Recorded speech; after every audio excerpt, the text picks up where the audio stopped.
मोर करुणामयी माँ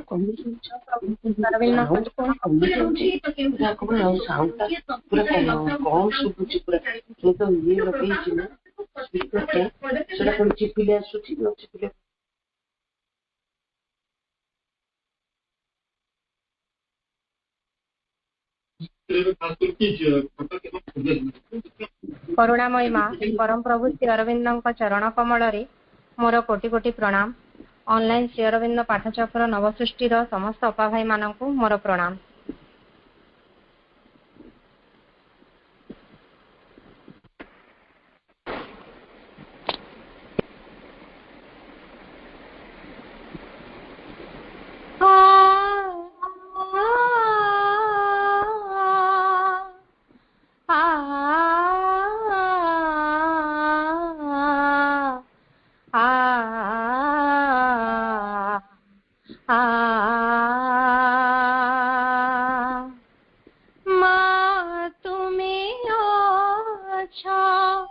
चौदिगे भरी रही चराचरी मागो रही चराचरी तुम महिमार बाजना बाजुछि तुम महिमार बाजना बाजुछि अविरत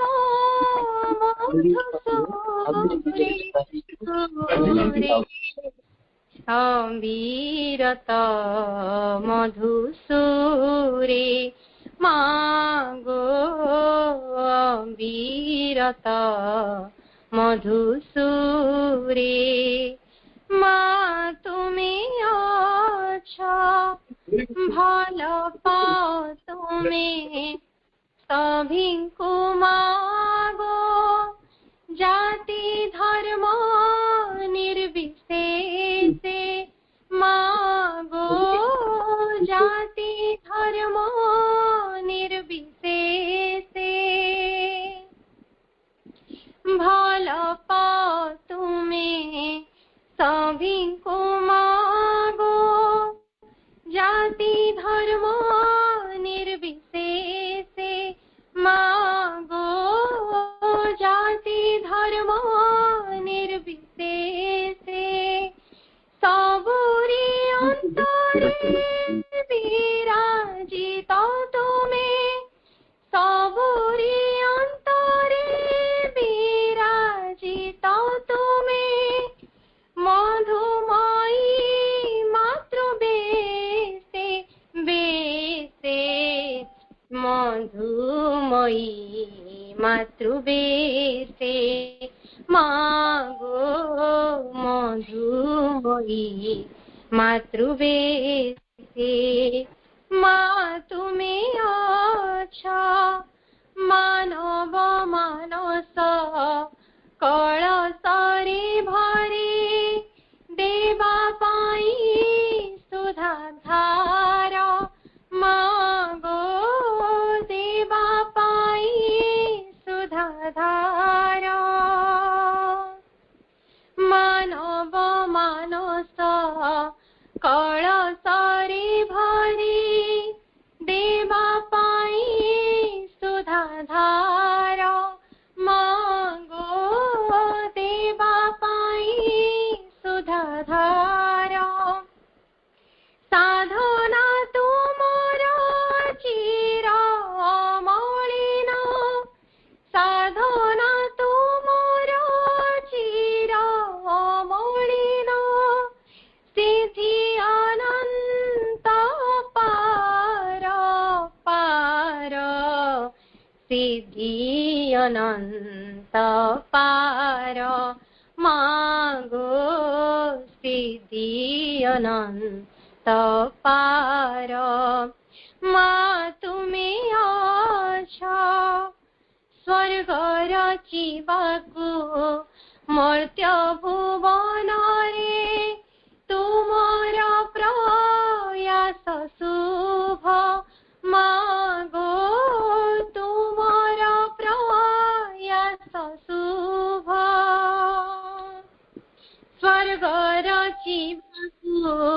मर्त्य भुवन रे तुमर प्रयास शुभ मागो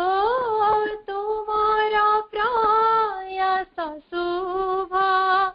दिव्य जीवन मुग्ध माधुरीमा दिव्य जीवन मुग्ध माधुरीमा दिने त सम्भव हेब दिने त सम्भव हेब मागो दिने त सम्भव हेब मा तुमी अच्छा चौदिके भरी रहिअछ चराचरे मागो रहिअछ चराचरे तुम महिमार बाजोडा बाजुछि तुम महिमार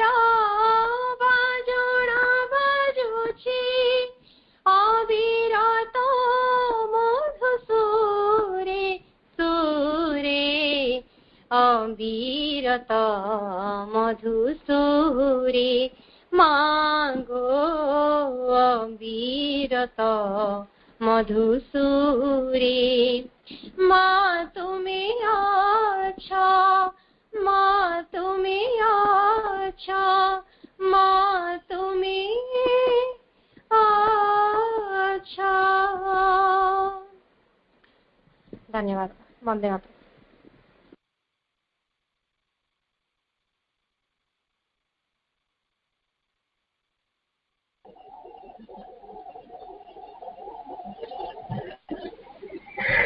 एमिति गुणर अधिकारिणी अन्वेषा आमे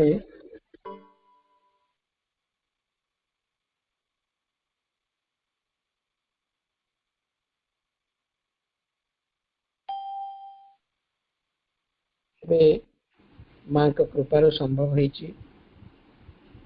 दिव्य परिवेश सृष्टि हो गला तेबे आउ टिके दिव्यमय करिया पई मु सीमा आपन को अनुरोध करिवि से गोटे मातृवंदना निवेदन करिवि सीमा आपा।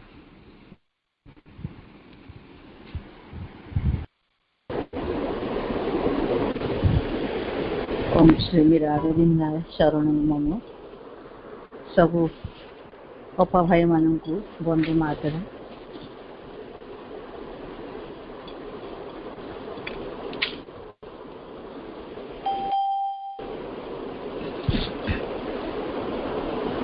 जीवन सागर बेलारे आंकिछि तुमरा से दुई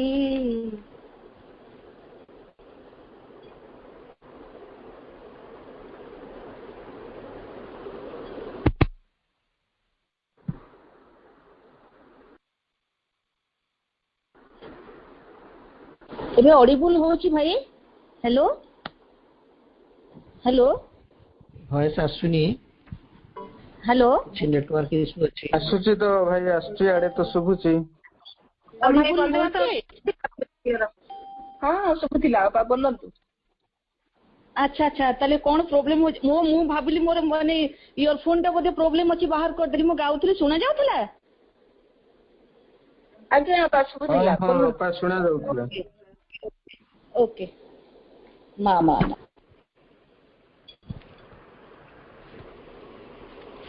मा श्री माता शरणं श्री अरविंदाय शरणं।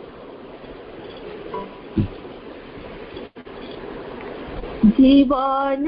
सागर बेलारे आंकिछि तुमरा से दुई आखि मो पाप पुण्यर ଅନ୍ଧାର ଆଲୋକେ ସେହି ଏକା ମୋର ସାକ୍ଷୀ ଜୀବନ ସାଗର ବେଳାରେ ଆଙ୍କିଛି ତୁମର ସେ ଦୁଇ ଆଖି ମନ ଚୋରାବାଲି ରୂପେଲି ଭଉଁରୀ ଦୂରେ ନିଏ ମୋତେ ଠେଲି ଅଳିକ ସୁଖର ସପନ ବୋଇତେ ତୁମକୁ ଯାଉଛି ଭୁଲି ମନ ଚୋରାବାଲି ରୂପେଲି ଭଉଁରୀ ଦୂରେ ନିଏ ମୋତେ ଠେଲି ଅଳିକ ସୁଖର ସପନ ବୋଇତେ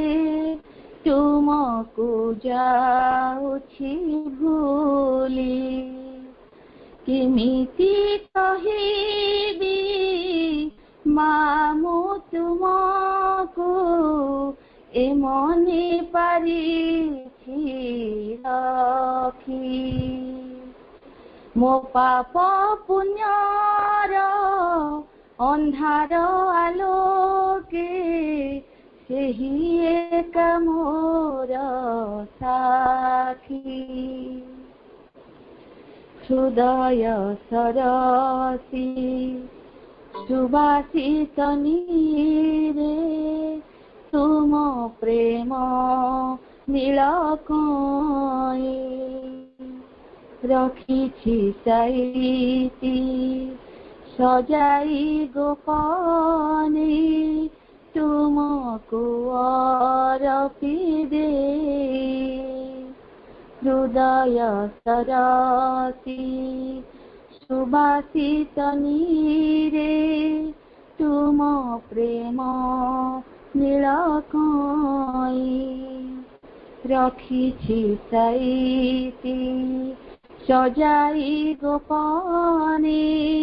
ତୁମକୁ ଅରପି ଦେ ସବୁ ଅନ୍ଧାରର ଆଢୁଆଳେ ତୁମ ହସକୁ ଚାହିଁନି ଦେଖି ସବୁ ଅନ୍ଧାରର ଆଢୁଆଳେ ତୁମ ହସକୁ ଚାହିଁନି ଦେଖି ମୋ ପାପ ପୁଣ୍ୟର ଅନ୍ଧାର ଆଲୋକେ ସେହି ଏକା ମୋର ସାକ୍ଷୀ ଜୀବନ ସାଗର ବେଳାରେ ଆଙ୍କିଛି ତୁମର ସେ ଦୁଇ ଆଖି ମୋ ପାପ ପୁଣ୍ୟର ଅନ୍ଧାର ଆଲୋକେ ସେହି ଏକା ମୋର ସାକ୍ଷୀ ସେହି ଏକା ମୋର ସାକ୍ଷୀ ସେହି ଏକା ମୋର ସାକ୍ଷୀ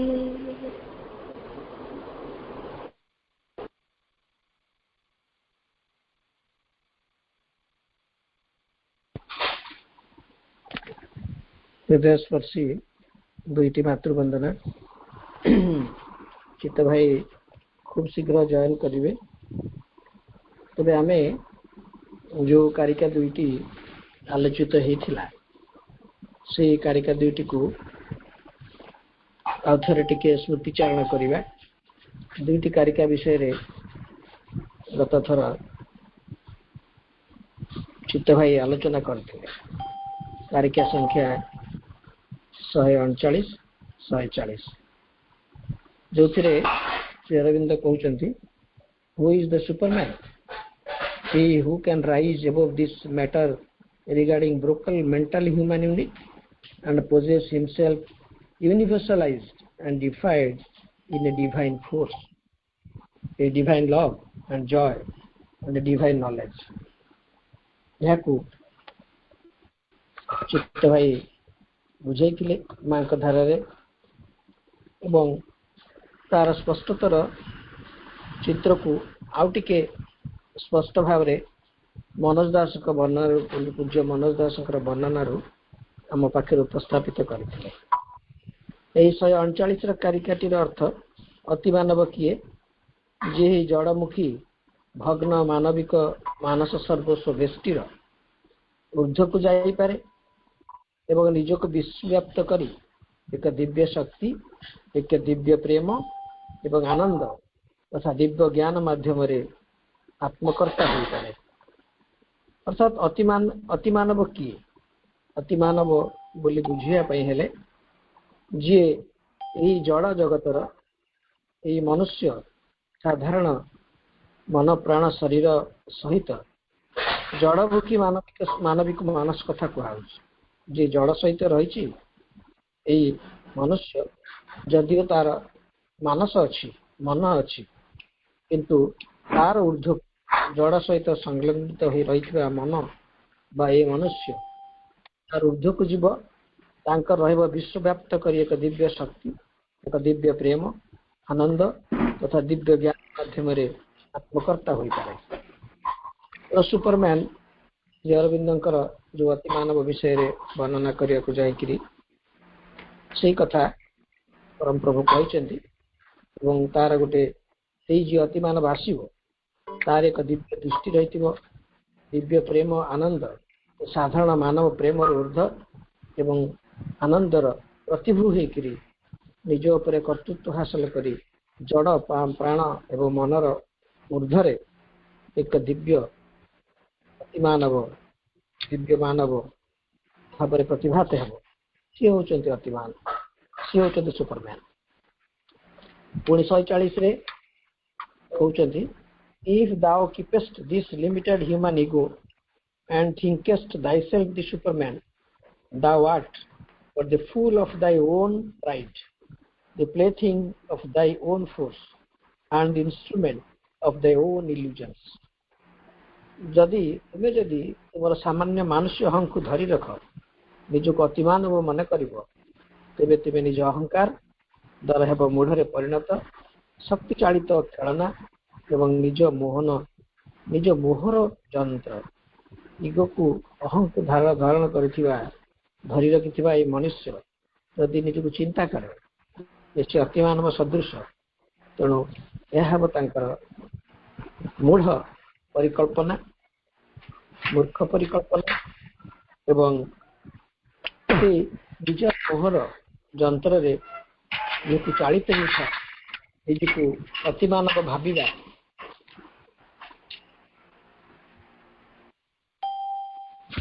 ଏହା ମୂର୍ଖତାର ପରିଚାୟକ ବୋଲି ଏହି ଦୁଇଟି କାରିକାରେ ପୂଜ୍ୟ ପରମ ପ୍ରଭୁ ଶ୍ରୀ ଅରବିନ୍ଦ କହିଲେ ଏବଂ ମା ବି ତାର ବ୍ୟାଖ୍ୟା ଦେଇଥିଲେ। The superman is now in the making and a new consciousness is very recently manifested on earth to bring this process to perfection. ଏଇ ଯୋଉ ମନୁଷ୍ୟରୁ ଅତିମାନବ ହବା ଗୋଟେ ନୂତନ ଚେତନାର ରୂପାନ୍ତରିତ ହେଇକିରି ପୃଥିବୀ ପୃଷ୍ଠରେ ନିବର୍ତ୍ତିତ ହେବା, ପୃଥିବୀ ପୃଷ୍ଠ ରୂପାୟିତ ହେବା ଯେ ନ୍ୟୁ ପ୍ରୋସେସ୍, ଯାହାକି ସମ୍ପୂର୍ଣ୍ଣ ପୂର୍ଣ୍ଣତା ଆଣିଦେବ, ପରିପୂର୍ଣ୍ଣତା ଆଣିଦେବ, ସେଇ ପ୍ରୋସେସ୍ ଚାଲିଛି, ସେଇ କ୍ରିୟା ଚାଲିଛି ବୋଲି ମା କହୁଛନ୍ତି। But it is unlikely that any human being has yet arrived at this fulfillment, especially since it must be accompanied by a transformation of the physical body and this has not yet been accomplished. ତେଣୁ ଏଇ ଯୋଉ କ୍ରିୟା ଚାଲିଛି, ଏଇ ଯୋଉ ମା ଶ୍ରୀଅରବିନ୍ଦ ତାଙ୍କର ସାଧନାରେ ଯୋଉ କାର୍ଯ୍ୟଟି ସଫ୍ଟ ଲେଭେଲରେ ସୂକ୍ଷ୍ମ ସ୍ତରରେ କରୁଛନ୍ତି ତାର ସମୟ ଆସିନି ଏବଂ ତାହା ଏକ ପ୍ରୋସେସ୍, ଏକ କାର୍ଯ୍ୟର ଗତିଧାରା ଭିତରେ ଅବ୍ୟାହତ ରହିଛି। तो मनुष्य जदि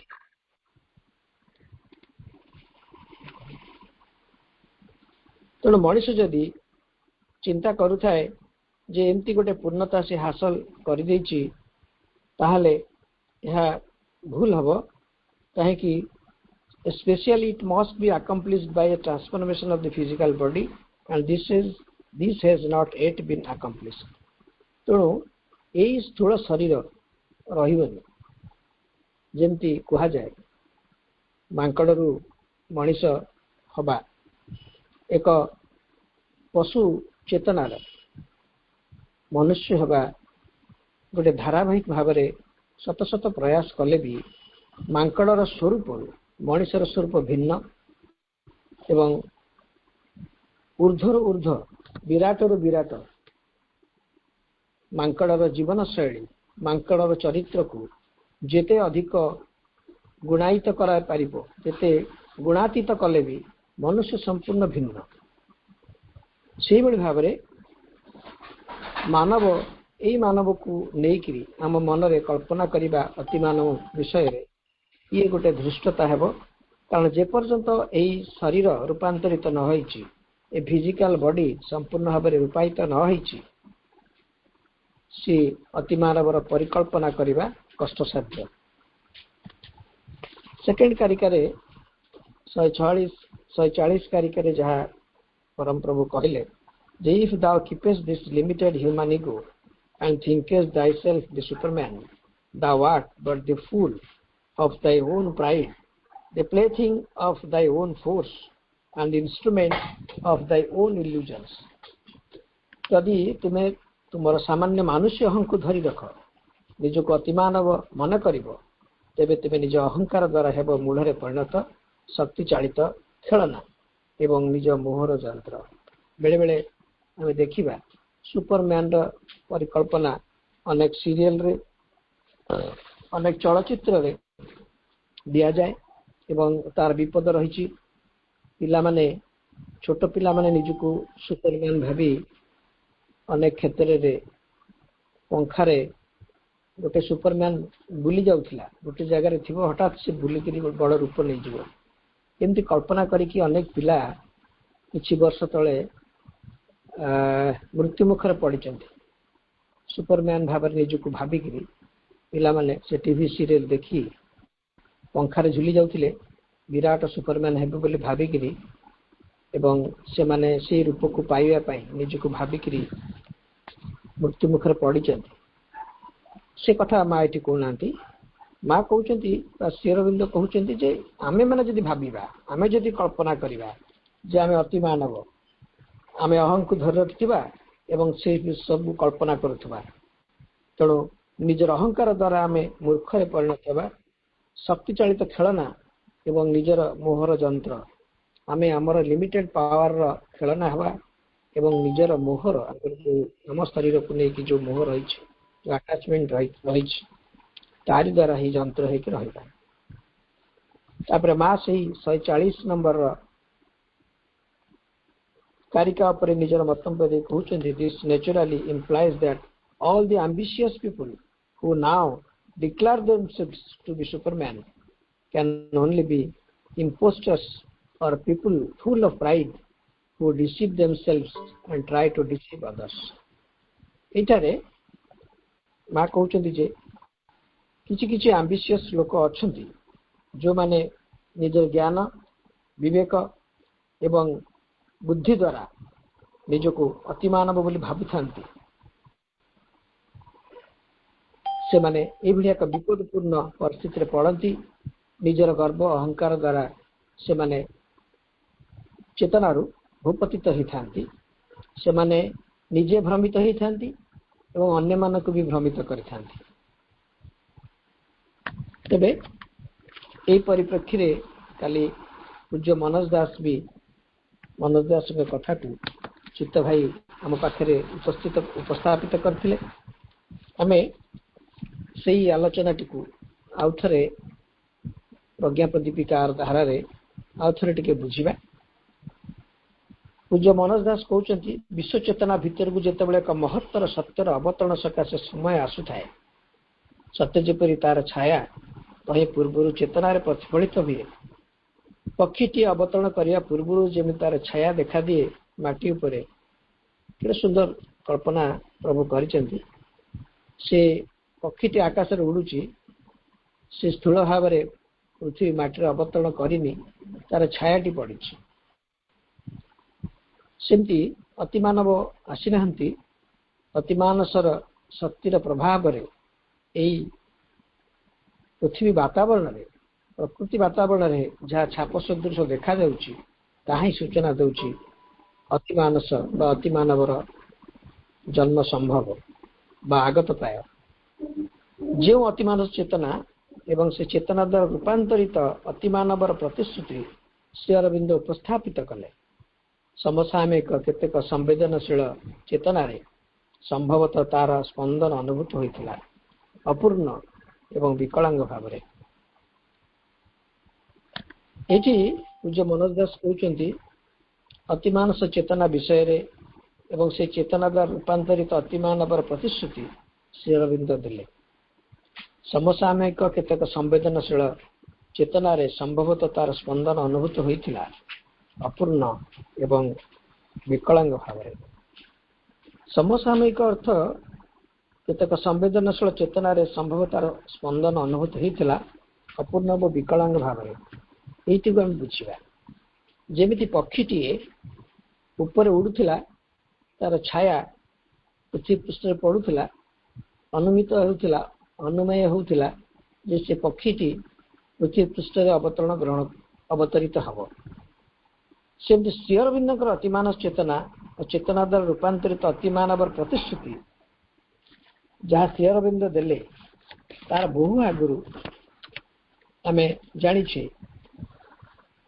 नित्से जे कि जड़े फिलोसोफर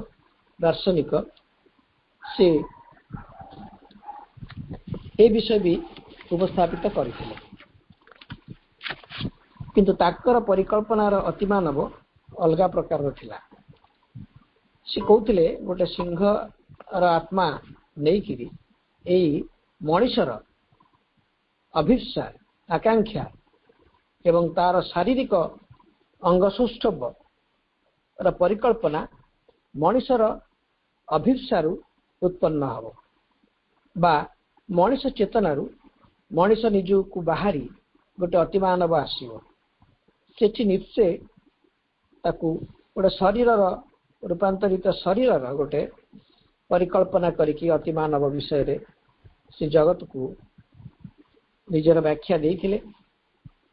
एवं ए जो कथा श्री अरविंद कहउचंती जहाँ पूज्य मनोज दास कहले जे श्री अरविंदकर अतिमानस चेतना एवं से चेतना द्वारा रूपांतरित अतिमानवर प्रतिश्रुति जहाँ श्री अरविंद उपस्थापन कले समसामयिक केतेक संवेदनशील चेतना रे एई किछि व्यक्तिंकर एई भलिया दार्शनिक निश्चयक भलिया किछि व्यक्तिंकर मनरे भी आगुरु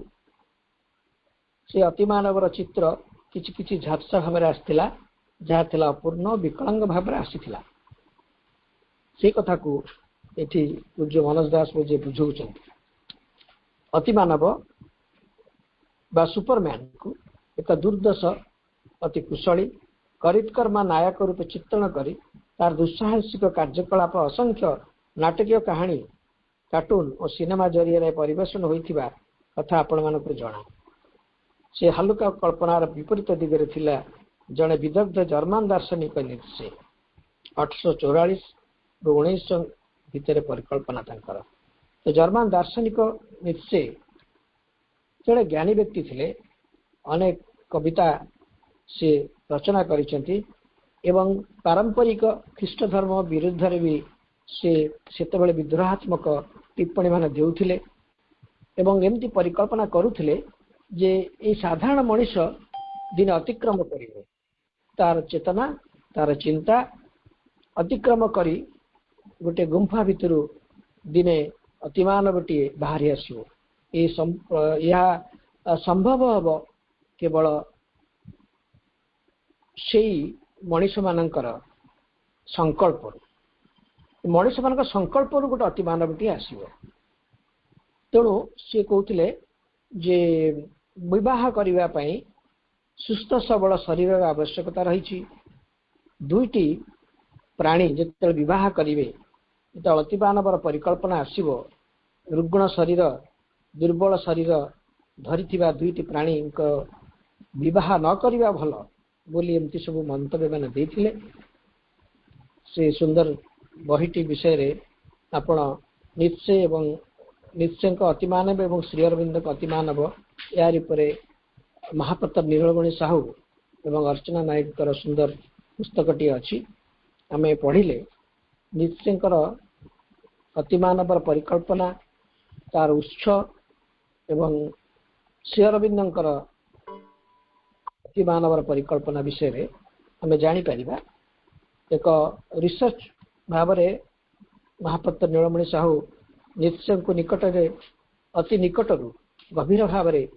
ତାଙ୍କର ଦର୍ଶନକୁ ଉପସ୍ଥାପିତ କରିଛନ୍ତି। ତା ସହିତ ଇଭଲ୍ୟୁସନ ପ୍ରୋସେସରେ ଯେହେତୁ 1844ରୁ 1900 ହେଉଛି ଦାର୍ଶନିକ ନିଶ୍ଚୟଙ୍କର ସମୟ, ସେତେବେଳକୁ 1872ରେ ଶ୍ରୀ ଅରବିନ୍ଦ ପୃଥିବୀକୁ ଆସି ସାରିଲେଣି। ତେଣୁ 1844ରୁ 1900 ଭିତରେ ଦାର୍ଶନିକ ନିଶ୍ଚୟଙ୍କର ଏହି ଅତିମାନବର ପରିକଳ୍ପନା ଉଦ୍ଘୋଷଣା ଚାଞ୍ଚଲ୍ୟ ସୃଷ୍ଟି କରିଥିଲା ବୁଦ୍ଧିଜୀବୀଙ୍କ ମହଲରେ ଏବଂ ଏହା ଏକ ପୂର୍ବାଭାସ ଥିଲା। ଅନେକ ଦାର୍ଶନିକ ମତ ଦେଇଥିଲେ ଯେ ପ୍ରକୃତ ଅତିମାନବର ଉଦ୍ଘୋଷଣା ନିଶ୍ଚିତ ଭାବରେ ପରେ ଆସିବ। ଏହା ଆରମ୍ଭ ମାତ୍ର ଏବଂ ସେ ତାହା ହିଁ ହେଲା। ସେଇ ଯେଉଁ ଦାର୍ଶନିକ ମାନେ ନିଶ୍ଚୟଙ୍କର ସମୟର ସମକାଳୀନ ଦାର୍ଶନିକ ମାନେ ଯାହା ଦେଖିପାରିଥିଲେ ତାହାକୁ ଶ୍ରୀ ଅରବିନ୍ଦ ରୂପାୟିତ କଲେ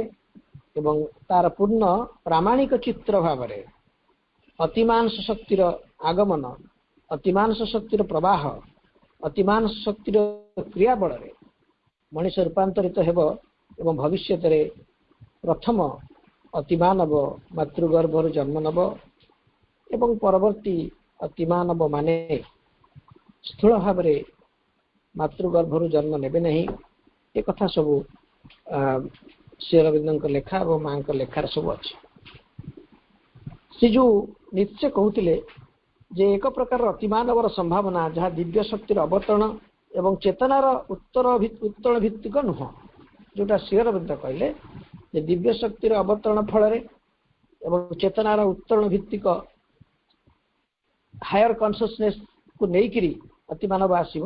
ସେ କଥା ନିଶ୍ଚୟ କହିନଥିଲେ। ସିଏ କହୁଥିଲେ ଯେ ମନ ପ୍ରାଣ ସମ୍ଭୂତ ବଳର ବିସ୍ଫୋରଣ, ମନ ପ୍ରାଣ ଶକ୍ତି ମନୁଷ୍ୟର ଲିମିଟେଡ୍ ଶକ୍ତି, ଯାହାକୁ ସେ ନିଜେ ସମ୍ପୂର୍ଣ୍ଣ ବୋଲି ଭାବେ, ତାର ଚିନ୍ତା ପ୍ରସ୍ତୁତ ଏବଂ କଳ୍ପନା ପ୍ରସ୍ତୁତ ଏବଂ ଅଭିପ୍ସା ପ୍ରସ୍ତୁତ ଅତିମାନବଟିଏ ଆସିବ। ସିଏ ତାର ଶରୀର ଏବଂ ସାହସ ବଳରେ ଏ ସାଧାରଣ ମଣିଷଠୁ ଊର୍ଦ୍ଧ୍ୱକୁ ଯିବ, ଏମିତି କିଛି ପରିକଳ୍ପନା ନିଶ୍ଚୟ କରିଥିଲେ। ଏହାକୁ ଆଉ ଟିକେ ଏଇ କଥାଟିକୁ ଆଉ ଟିକେ ଭଲ ଭାବରେ ପୂଜ୍ୟ ମନୋଜ ଦାସ ବୁଝାଉଛନ୍ତି। ସେ ପର୍ଯ୍ୟାୟର ସମ୍ଭାବନା ବିବର୍ତ୍ତନର ଧାରାକୁ ଊର୍ଦ୍ଧ୍ୱମୁଖୀ କରିବା ପରିବର୍ତ୍ତେ ନାନାଦି ବିଭୀଷିକାର ହେତୁ ହୋଇପାରେ। ହିଟଲର ଭଳି ଦୁର୍ବଳ ମାଧ୍ୟମକୁ ଆୟତ୍ତ କରିନେଇ ସେ ଶକ୍ତି ତାକୁ ଦୁର୍ଦ୍ଦାନ୍ତ ଆସୁରିକତାର ବ୍ୟାପ୍ତି ଦିଗରେ ବ୍ୟବହାର କରିପାରେ। ଯଦି ନିଶ୍ଚୟଙ୍କ ପରିକଳ୍ପନା ବା ନିଶ୍ଚୟଙ୍କ ପରିକଳ୍ପିତ ଅତିମାନବଟି ଆସିବ ବା ସେ ସମ୍ଭାବନା ସେ ବହନ କରିବ, ସିଏ ଗୋଟେ ଦୁର୍ବଳ ଶରୀରକୁ ଧରିକିରି ହିଟଲର ଭଳିଆ ଆସୁରିକ ପ୍ରବୃତ୍ତି ଥିବା ବ୍ୟକ୍ତିକୁ ମଧ୍ୟ କବଳିତ କରିପାରିବ ଏବଂ ଏହାଦ୍ୱାରା ପୃଥିବୀର ମାନବ ସଭ୍ୟତା ସଙ୍କଟରେ ପଡ଼ିପାରେ। କାହିଁକି? ସିଏ ସେଇ ଅତିମାନବଟି, ନିଶ୍ଚୟଙ୍କ ପରିକଳ୍ପିତ ଅତିମାନବଟି ର ଆଧାର ଦିବ୍ୟତା ନୁହଁ। ତେଣୁ ପୂଜ୍ୟ ମନୋଜ ଦାସ ଏଠି ନିଶ୍ଚୟଙ୍କ ପରିକଳ୍ପିତ ଅତିମାନବ ଏବଂ ପରମ ପ୍ରଭୁ ଶ୍ରୀ ଅରବିନ୍ଦଙ୍କର ପରିକଳ୍ପିତ ଅତିମାନବର ପାର୍ଥକ୍ୟ ବିଷୟରେ ଆମକୁ ସୂଚଉଛନ୍ତି, ଆମକୁ ସଚେତନ କରାଉଛନ୍ତି। ତେବେ ବି ଏଇ ଯେଉଁ ଦୁଇଟି କାରିକା କଥା ଶ୍ରୀ ଅରବିନ୍ଦ ଲେଖିଲେ ଏବଂ ଶ୍ରୀ ଅରବିନ୍ଦ ଅତିମାନବର ଏଭଳି ଧାରଣା କେଡ଼େ ଭ୍ରାନ୍ତ,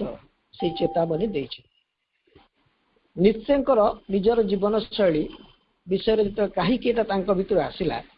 ଜଣେ ବ୍ୟକ୍ତିର ଭାବନା, ଗୋଟେ ବ୍ୟକ୍ତିର ତାର ବକ୍ତବ୍ୟ, ତାର ଲିଖିତ ବକ୍ତବ୍ୟ ହେଇଥାଉ, ମୌଖିକ ବକ୍ତବ୍ୟ ହେଇଥାଉ, ତାର ସାଇକୋଲୋଜିକାଲ ଷ୍ଟେଟ୍ ଅଫ୍ ମାଇଣ୍ଡରୁ ସେଟା ଆସିଥାଏ, ଉଦ୍ଭୂତ ହେଇଥାଏ। ନିଶ୍ଚେ ଏକ ପରିବାର ଏକ ଶୌର୍ଯ୍ୟ ବୀର୍ଯ୍ୟ ସମ୍ପନ୍ନ ହୃଷ୍ଟପୃଷ୍ଟ ଶରୀରର ଦାୟାଦ ଭାବରେ ଯଦିଓ ସେ ଆସିଥିଲେ, ସେ ଜନ୍ମରୁ ଦୁର୍ବଳ ଥିଲେ। ତାଙ୍କ ପରିବାରରେ ସମସ୍ତେ ଶୌର୍ଯ୍ୟ ବୀର୍ଯ୍ୟ ସମ୍ପନ୍ନ ଅଲିମ୍ପିକ ଚମ୍ପିଆନ ଭଳି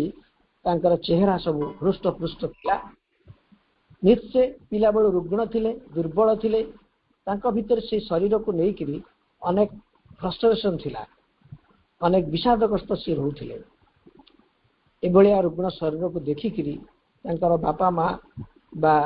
ତାଙ୍କର ପାରିପାର୍ଶ୍ୱିକ ଯୋଉ ବ୍ୟକ୍ତିମାନେ ସବୁ ଥିଲେ, ତାଙ୍କର ଗୋଟେ ଅର୍ଦ୍ଧନିମିଳିତ ଚକ୍ଷୁ ଥିଲା, ଦୁର୍ବଳ ଶରୀର ଥିଲା। ତାଙ୍କୁ କହୁଥିଲେ ଇଏ ଚର୍ଚ୍ଚର ପାଦ୍ରୀ ଛଡ଼ା ଆଉ କିଛି ହେଇପାରିବେ ନାହିଁ।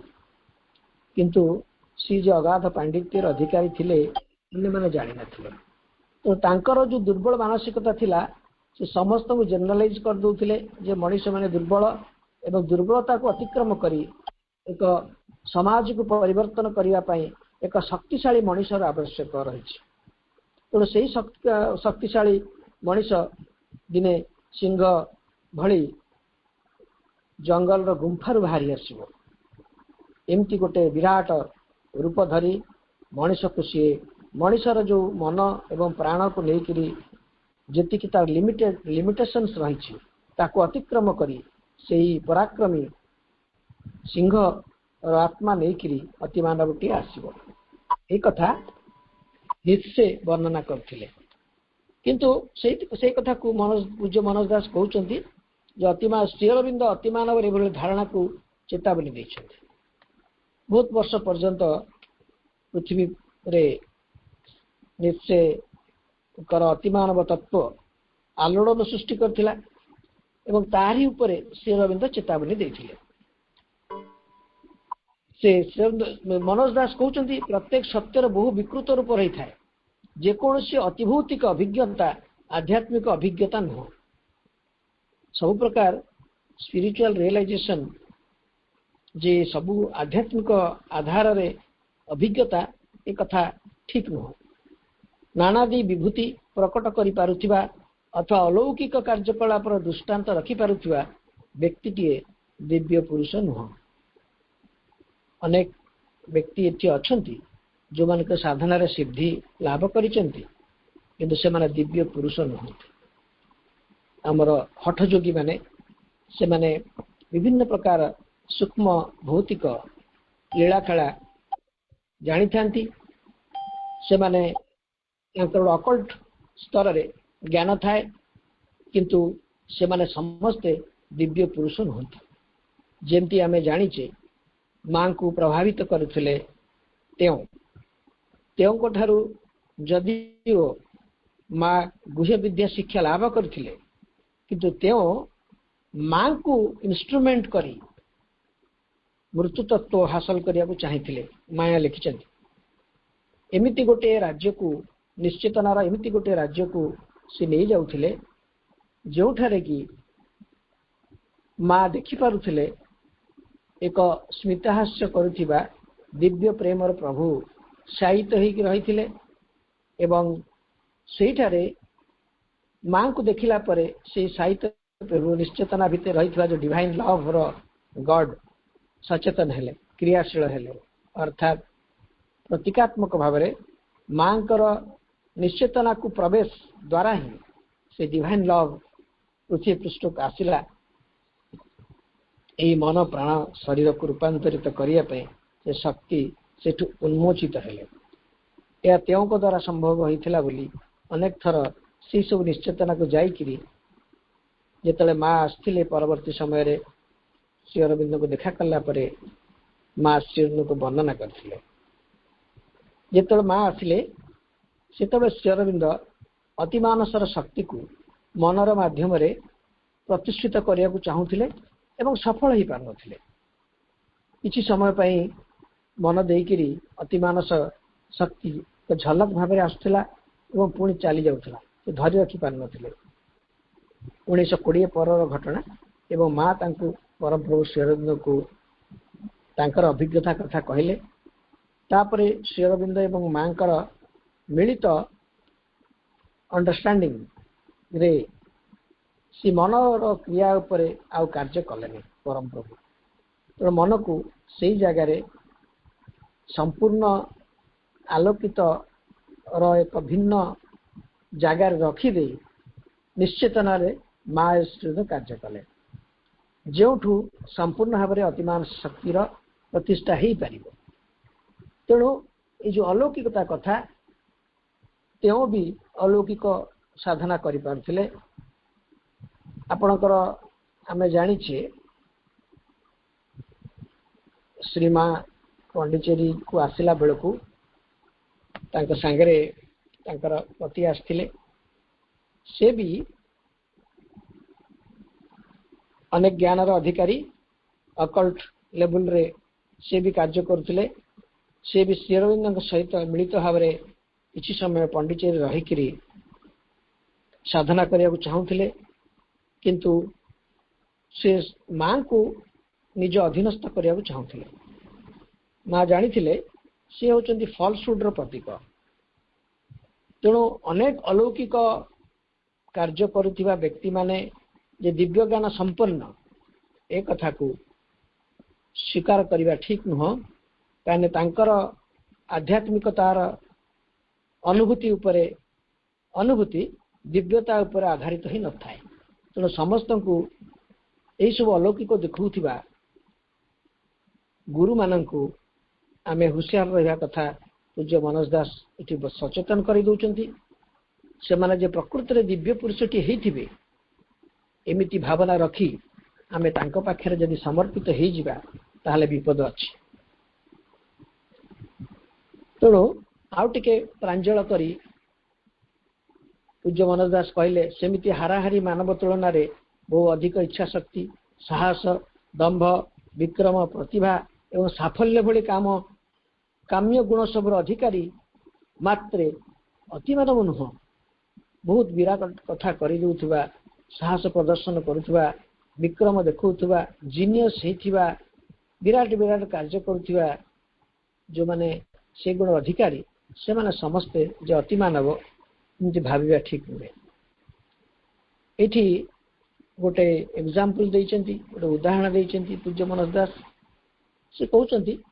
जने समसामयिक कुस्ती विशारद कहउथांती आई एम द ग्रेटेस्ट तांको इंग्रजी भल रूपे आसुनथिला से जो परिप्रेक्षी निजको ग्रेटेस्ट बोली कहउथांती ता तांको कुस्तीगत साफल्य रे सीमाबद्ध नथिला कारण से सबुठु शक्तिमान कुस्तीवीर बोली समस्त जानिथिले कथा हला से दिगरे तांकर विपुल साफल्य को तांको अहं से ग्रेटेस्ट मानव बोली प्रकटित करिया को व्यग्र होई उठिथिला यह स्वाभाविक जेहेतु कुस्ती विशारद बोली समस्त जानिथिले किंतु तांकर से कुस्तीगत साफल्य केवल से लिमिटेशन नथिला आहुरी अधिका किछि ज्ञान थिला किंतु अन्य माने जेहेतु कुस्ती वीर बोली भाबुथिले तेणु से निजको ग्रेटेस्ट बोली मन करुथिले कारण से सबुठु शक्तिमान कुस्ती वीर बोली समस्त जानिथिले कथा हला से दिगरे तांकर विपुल साफल्य को तांक अहं से ग्रेटेस्ट मानव बोली प्रकटित करने को व्यग्र होई उठिथिला तांकर इगो मनुष्य समाज रे निज प्रतिष्ठा पाई ग्रेटेस्ट बोली कहवा को व्याकुलित हो उठुथिला एवं से कहउथिले कई वर्ष तले दक्षिण भारतर जड़े विख्यात अर्थात जनप्रिय सिनेमा संगीत निर्देशक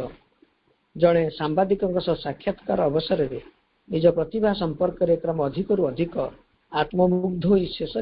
साक्षात्कारी को एक गोपन कथा कहवा ढंग कही पकाई कि से ईश्वर अवतार म्यूजिक लव रे गीत संगीत बेले बेले आमे कहू यही संगीतर उत्स होची दिव्यता जे भगवान ठारे संगीत आसीची किंतु एमती कहू कहू निजको ईश्वर को अवतार कहीदेवा केड़े बड़ अपराध बा निजको ग्रेटेस्ट कहवा अनेक समय अनेक संगीतकार संगीतर मूर्छना दे था से दिव्य उत्सर से संगीत गुड़िक जना पड़े कौन से एक दिव्य उत्सर आसवा किंतु मुझे जो माध्यम केवल मो द्वारा ही भगवान गीत गाँच एक कथा को सर्वसम्मुख में प्रमाणित करी निजको जड़े ईश्वर को अवतार बोली प्रति कहवा ये क्षमणीय नुह से कथा को से कुस्तीवीर को से संगीत निर्देशक को उद्देश्य करी पूज्य मनोज दास कहते एमाने शक्तिमान किंतु विश्वव्याप्त अज्ञान अहंकार शक्ति एम अवहेला क्रमे निजर क्रीड़ा पुतलिका बनाई पारे से माने से सब व्यक्ति माने तांको धारा रे शक्तिमान ही पारि थांती किंतु सेमान को अहं तांको क्रीड़ा पुतलिका बनई ताकि क्षुद्र कर दिए एवं सेमाने निजर अहं जोगु निजर प्रतिष्ठा पाई निजको विराट बोली मन करते आपण भितर अनेक माने अनेक जानी कि नहीं आमर साधक थिले दिलीप राय अनन्य कृष्ण भक्त थिले से कृष्ण को भक्त थिले पूजा करथिले तांकर युवक अवस्था रे सी पाश्चात्य रे जो माने विराट विराट संगीतज्ञ थिले तांकर सहित से समय कटई एवं से पाश्चात्य संगीतज्ञ माने भारतीय संगीत जो शास्त्रीयता विषय रे तार जो दिव्यता विषय स्पर्श यही दिलीप राय पाई एवं कौन सी समय रे भी एक रिसर्च भाव जो दिलीप राय को अनुध्यान करूँ गोटे लेखार सब पढ़ला पर जानलु युवक अवस्था विश्वर को संगीतज्ञ सहित दिलीप राय समय कटई से मुहूर्त गुड़ा कटई कौन से यार श्रेष्ठत्व से समसामयिक विश्व संगीतज्ञ महल रे तांकर समय कटि बोली कौन जगह से डेंडिम पिटी ना विराट कथा कल्पना करहबनी दिलीप राय भली साधक जी पांडिचेरी रे थिले सी जे विश्व संगीत जगत रे तांकु से माने आडर करुथिले से माने तांकु अग्राधिकार दउथिले तांकर शास्त्रीय संगीत को मान्यता दउथिले ए सब कथा को आमे जेतेबेले जिबा जानिबा जे गोटे आध्यात्मिकता भितरे प्रकृत आध्यात्मिकता भितरे अहं न थाए जोठी अहं थाए ता आध्यात्मिकता न हो वाजिब नहीं तेणु यही कथा कहुच्छी विभिन्न विभिन्न संगीतज्ञ हूँ बा कुस्तीविद हूँ से माने अहंग बल अहंगर क्रीड़ा पुतलिका होकर से सब निजक प्रतिष्ठा करता किंतु अति मानवर जो संज्ञा सह आम परिचित होगा चाहिए ता साधारण मानव गोटे अतिकाय देहगत प्राणगत बा मनोगत संस्करण नुहे ता मानव सत्तार अतिक्रांत एक महाचेतना रूपायन ये जो निश्चयकर छाप अनेक व्यक्ति पड़ी एवं सेतेबेले समस्त भावुले चिंता करुले ए शरीर प्राण और मनरु एक वर्धित संस्करण भाव में अति मानव आसव गुण ज्ञान शरीर एक लेकिन स्थूल भाव में एक विराट शरीर पोषण करुवा व्यक्ति को अति मानव कहब किंतु परम पूज्य मनोज दास श्री अरविंदर दर्शन को ये उपस्थापित कहते ता मानव सत्तार अतिक्रांत एक महाचेतना रूपायन तो मानव चेतना परिकल्पना करहब नहीं सी गोटे महाचेतनार रूपायन आसव सी एक दिव्य तार स्पर्श नहीं आसव जहाँकि साधारण भाव आम परिकल्पना करें ना तेणु 1969 दुईटी कारिका मंतव्य देकी श्री माँ जहाँ कही माँ कही अति मानव वर्तमान प्रस्तुति पथे एवं पृथ्वी रे एक नूतन चेतना अति निकट में प्रकटित होइछि पद्धति को परिपूर्णता आनीदेवा निपन्ते किंतु से परिपूर्णतार कौन से मनीष उपनीत होइथिबा संभव नुह विशेषतः जेहेतु ताहा सहित स्थूल शरीर रूपांतर आवश्यक एवं से कार्यटी अद्यावधि होइनि माँ जो कथा कहले एटा 1969 कथा सेलुलार ट्रांसफॉर्मेशन विषय रे तांके एजेंडा रे मांकर कोषाणु रे रूपांतर घटिथिबार प्रयास मा जारी रखिथिले ताहारी परे से आलक्ष्यटी को मा देइचंती जेतु शरीर रूपांतर कार्य सरीनी तेणु यही संपूर्ण अतिमानवटी आगमन एक प्रोसेस भितर अच्छी एक पद्धति भाव एक पर्यायर अच्छी तार संपूर्णता पूर्णता आसीनी से समय हेनी किंतु से समय भी आसीबो जेतु शरीर रूपांतर हेई नाही से कार्यटी संपूर्ण हेने बोली माँ कहले। द्वितीय कारिकाटी संपर्क में श्री माँ कहते कि जो माने निज निज को अतिमानव मन करथिबे से माने हुए तो भंड किंबा गर्भ सर्वस्व प्रतारक निज को ठकी अन्य मानक ठकीबा दिगरे सचेष्ट। श्रीकृष्ण थिला बेले आउ जणे भी निजको श्रीकृष्ण बोली कहूथिले ए कथा आमे पुराण रे भागवत रे जानिछे। सेमिति निजको अतिमानव बोली कहूतबा निजको अतिमानवर सूचना देउथिबा व्यक्ति माने भंड छड़ा किछि नुह प्रतारक छड़ा किछि नुह। एठी मनोज दास पूज्य मनोज दास व्याख्याटी 139 और 40 को लेकरी सरीची। यार उपरे गतकाली पूज्य मनोज दास पूज्य मनोज दास कथाटी को मध्य चित्त भाई उपस्थापित करथिले। आज चित्त भाई का अनुपस्थिति रे आमे किछि समय पुनर्बार से गुडी को आउ थरे रोमंथन कले। प्रतिटी चेतनशील भाई आपा माने आमे प्रज्ञा प्रतिबिका रुचि मनोज दास व्याख्या मांकर व्याख्या एवं श्री अरविंदर थॉट्स अफोरिज्म उपरे आधारित सरलीकृत ओडिया रे लिखित व्याख्या को आमे अनुध्यान करिबा मननशील हेबा पुणे आसंता काली को अपेक्षा करिबा भावनाकारिकार आलोचना पाई आज किसी प्रयास कले आमे किसी चिंतन कले से दिगरे आमे समस्त यत्नशील हवा ए दिगरे निजको एकाग्र करिबा ताहले श्री अरविंदर थॉट्स अफोरिज्म भितरे प्रवेश करि परिबा। आज मां का म्यूजिक सहित 2 मिनिट एकाग्र है आज आलोचना को